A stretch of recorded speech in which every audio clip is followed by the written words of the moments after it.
ちは、メイです。今回から新シリーズオランジェ島の島クリエイトをやっていきます。オランジェ島のテーマは秋です。ご覧の通りエントランスから案内所までがめちゃくちゃ近いので頑張って作っていこうと思います。エントランスから案内所までどのくらい近いかというと、エントランスから右に3マス、縦に10マスしか空いてないんですよね。エントランスから一直線ならまだしも、こんな微妙にずれているのは正直言って難しいです。今回の動画でエントランスから案内所が近い方のお役に立てたら嬉しいです。まずエントランスの前にマイデザインを敷いていきます。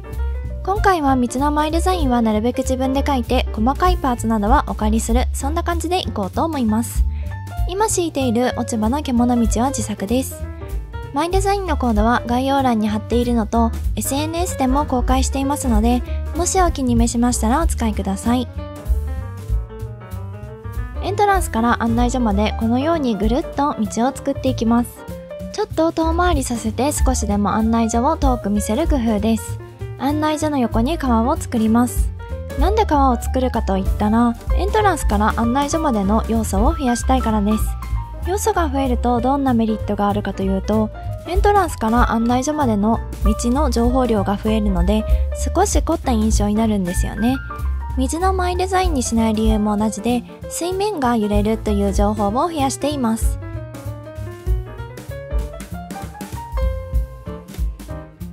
案内所横に橋を架けます。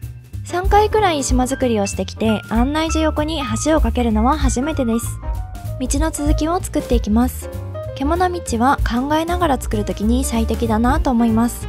こうやって途切れさせたりできるからですね。こんな感じに道ができました。まだ橋までは道をつなげずに家具や植物を飾りながら作っていきます。奥に小さな木を植え、手前に大きな木を植えます。こうすることで錯覚が起こり、奥のものが遠く見えます。今回は木を植えましたが、大きめの家具でも代用できます。案内所以外の建物にも応用できるので、奥行きが欲しいなという時に使える手法です。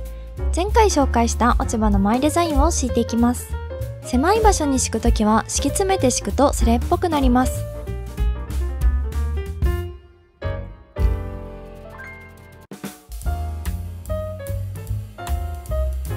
木の後ろに麦畑を置いてぎっしり感を出します。先ほど飾った家具ギリギリまで川を拡張していきます。今回は自然いっぱいにしていこうと思っているので、川や池、湖、滝など多めです。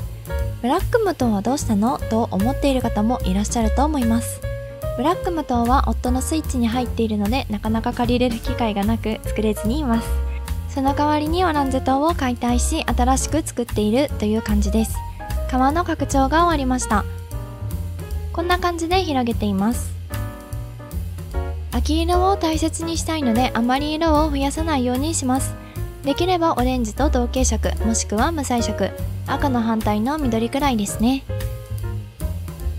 隙間は落ち葉を敷き詰めていきます。多少デザインが切れていますが、家具で隠すので問題ありません。目立つところだけ収まるようにしています。こんな感じになりました。まだ左側と奥が空いているので、まずは左側から飾り付けていきます。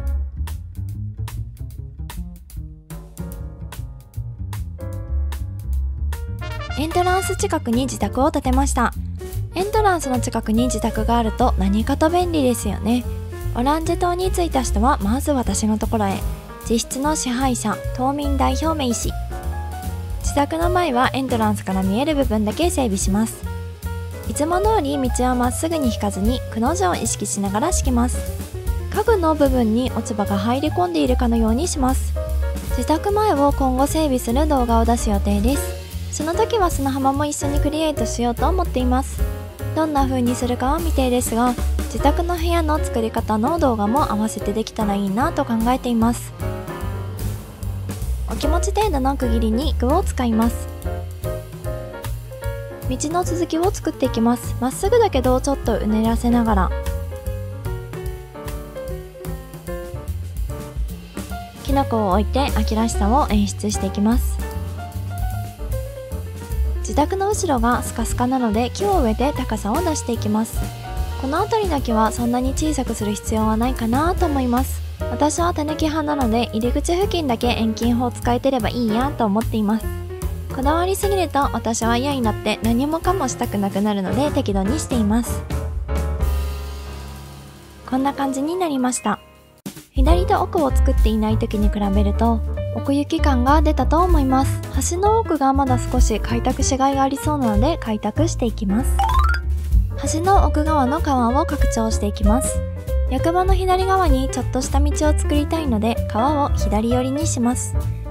この川の奥に滝を作りたいので川はあまり長くしないようにします。この崖は今後どうするか決めていませんが、崖上に続く道を作るか迷っています。正直に言うと段差を使った島作りはあまり得意ではないので、いつも2段目同士をうまくつなげられないよと困り果てています。これも研究が必要ですね。基本的に私は感性だけで作る天才タイプではないので、研究に研究を重ねています。誰かにとって当たり前のことだとしても、私にとってすごく新鮮だと思うことがよくあります。あつ森も発売から2年半経っていますが、未だにこういう作り方や組み合わせがあるんだと驚いています。だんだんとあつ森を続けている人が少なくなっていますが、日々新しいレイアウトや島クリエイトが考え出されるのはすごいですよね。あといつも私が思うのは、あつ森をしている人はみんな温かいですね。いいところを褒め合うってなかなか他のゲームだとできないんじゃないかなとすごく思います。YouTube を始めてちょうど10ヶ月になるんですけど、もう無理やめようと思うことが何度もあったんです。いろんな方にコメントをもらえたり、 SNS を通じて励ましてもらったり、本当にありがとうございます。リアルが忙しかったりしてなかなかコメントにお返事できなかったりしていますが、管理画面に表示されるものは全て読んでいます。たまに YouTube 側の AI 判断でコメント表示されなかったりするので、その時は何ヶ月後とかに YouTube 側で問題ないと判断されたら表示されるようです。なぜなのかは分かっていません。本題に戻りますが、崖にツルをたくさん引っ掛けて自然豊かな感じにしていきます。斜めの崖にもツルを引っ掛けられるのを今回初めて知りました。これで完成です。何もない時より家具がたくさんある時の方がなんだか奥行きを感じますね。このカメラの方向以外は更地がバレてしまうので、更地の部分は後々作っていきます。それでは完成ムービーをご覧ください。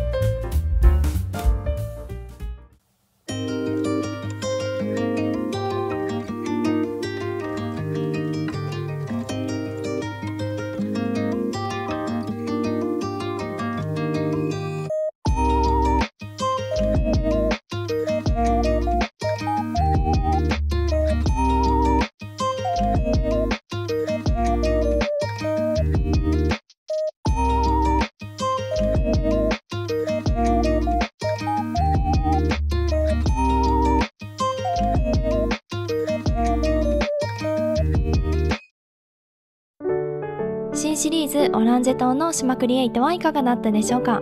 個人的に秋が一番好きな季節なので島クリエイトできて楽しかったです。落ち葉いいねと思った方はぜひチャンネル登録、グッドボタンお願いいたします。最後までご視聴くださいましてありがとうございました。それではまた次回の動画でお会いいたしましょう。